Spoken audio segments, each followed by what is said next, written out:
stripped the body off of a WRX and an STI, and we're showing the difference between an STI and a WRX. So everything you see here, other than a few components, 6 components in the back of the car in red. So there are little sticky tapes on this, and the ones that have the yellow sticky tape, those are completely new parts to the STI. New parts for 2011. So show me the ones that are the same. There's only a couple, right? There's only a couple. Yeah. So you're looking at the upper and lower control arms, lateral link, and the subframe.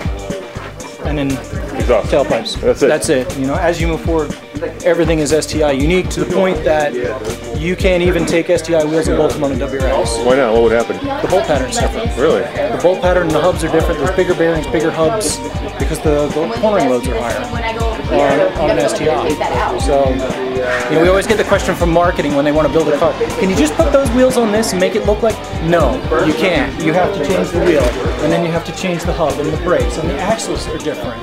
The differentials are all different. You change the diff, you change the drive shaft, then you change the transmission, and oh, by the way, you have to change the clutch and the flywheel.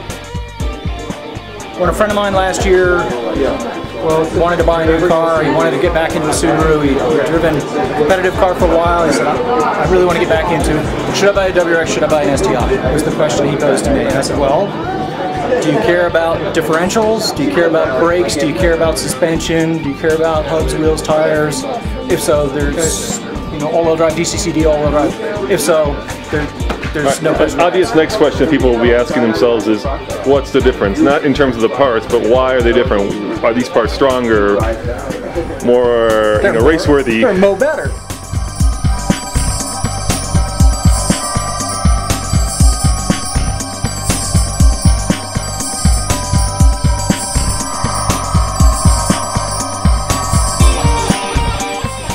Certainly the brakes are a huge difference. The Brembo brakes are huge brakes. You know, so your braking performance is great, your fade performance is much better. This component here, we brought this out. This is the existing 2010 lower control arm. Yep. Lower control arm. This is the rear bushing mount. And you can see it's a standard bushing. You've got a metal outer case that's pressed in, a metal inner, and then it's total rubber. Yep. So it's your basic rubber bushing. They've changed the control arm because the bushing size is different now. It's much bigger. But this is the pillow ball, and this side is still in stock condition with the boot. But if we jump over here, you can actually see, I took this one apart, so you can see there is the ball. So it is basically what they would call, in another language, a spherical bearing. So it is a big ball bearing inside a housing. And then there's a very thin rubber to damp out the vibration of that. And so what does that do for the new car? Why is that better? Direct feel.